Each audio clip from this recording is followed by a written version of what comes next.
Hello, everyone. This is Pop Culture Overdose, and I'm here to talk about the light novel and anime series Juni Taisen. Juni Taisen is written by Niso Eisen, and you probably know him because of the Monogatari series. And if you're one of the cool kids like me, you know him because of Medaka Box, the manga that has quite arguably the coolest female protagonist in Shonen Jump history. The premise of the series is actually quite simple. 12 warriors, each representing a different zodiac, all take part in the Zodiac War. A war that, well, it's more of a battle royale than actual war.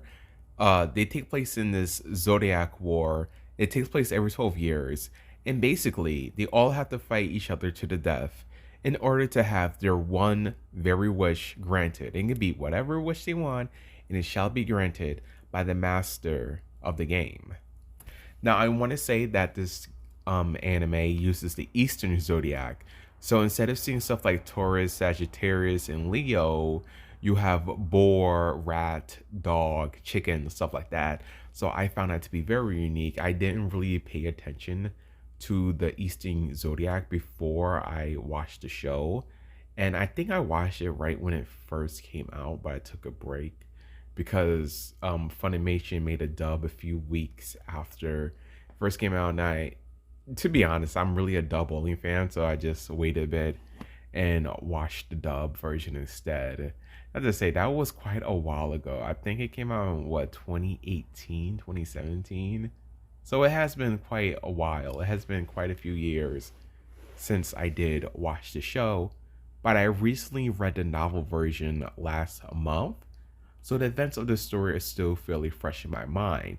And quite honestly, this is an easy read slash an easy watch because it's not really what I would call story heavy or even battle heavy, even though this is a battle royale series. What Juni Taisen really is, it's a character study.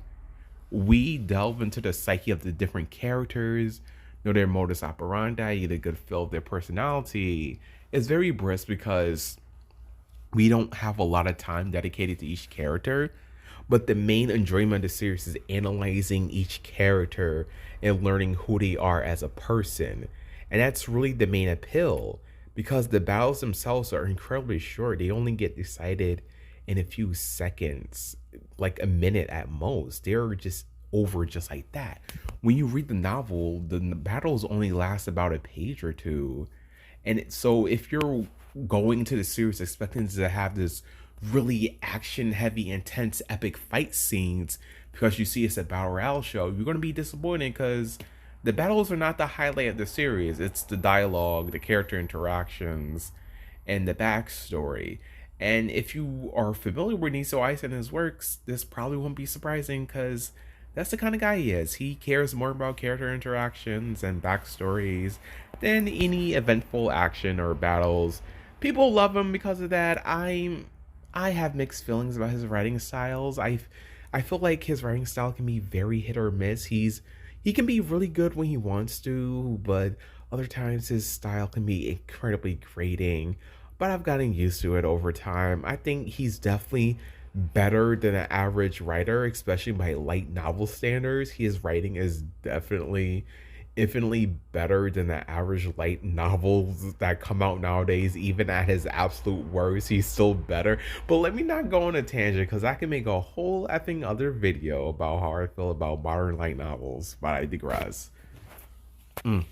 So anyway, I just want to clarify, if you go into the series, please watch it for the character studies, the character interactions, and the backstories, because the battles won't be there to satisfy you. And I want to say that's like really my only real complaint about the series. Yes, I do feel like the story was good, but I feel like, they kind of could have had both. They could have had, really cool backstory while also giving us epic fight scenes and epic battles. I think we really should have had the best of both worlds instead of this being an either or scenario. But it doesn't really matter to me too much. I still enjoyed the show. It was okay.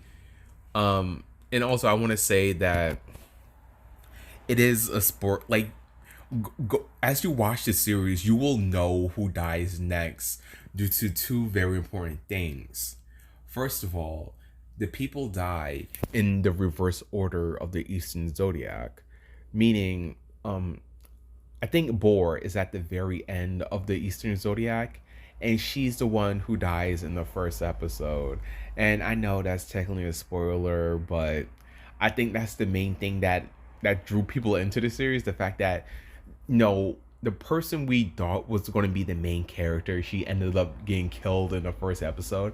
I think that's the main appeal because people just completely caught it. I was like, oh my god, what's going to happen next? Like I thought she was the main character. Oh my god, what's going to happen?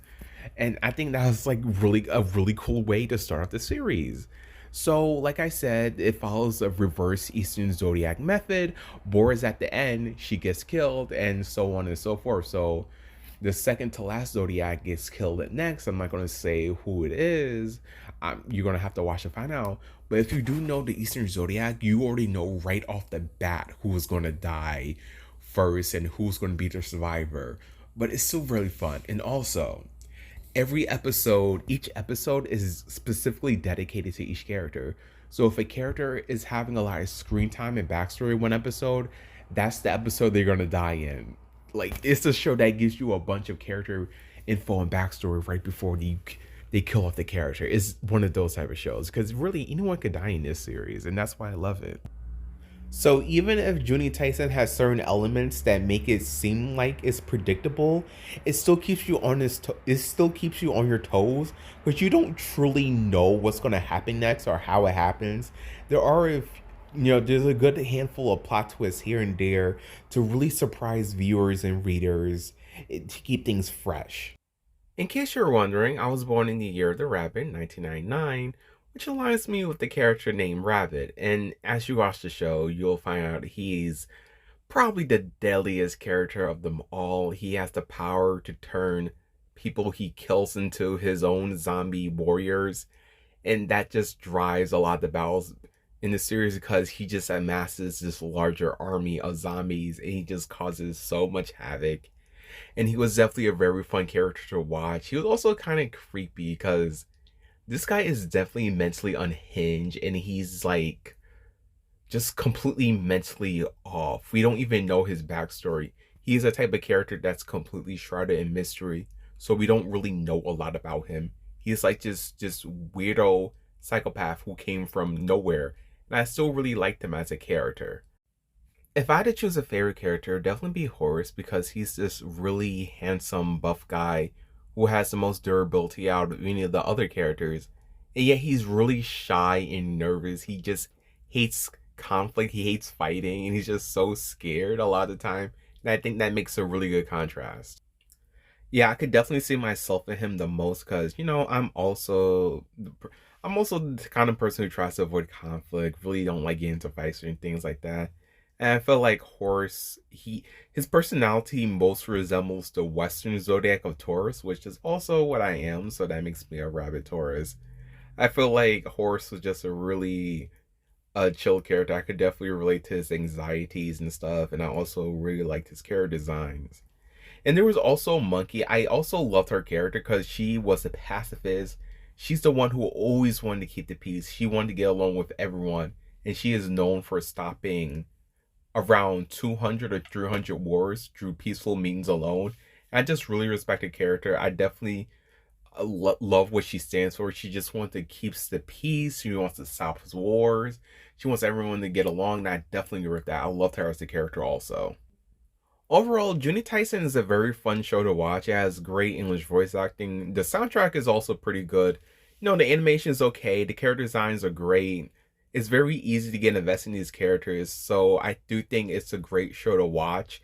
Even if you do want a show that's more action heavy, I feel like the character writing alone is worth watching it for. So please give Juni Taisen a chance. You can watch the entire show for free on the Funimation app. So please give it a chance.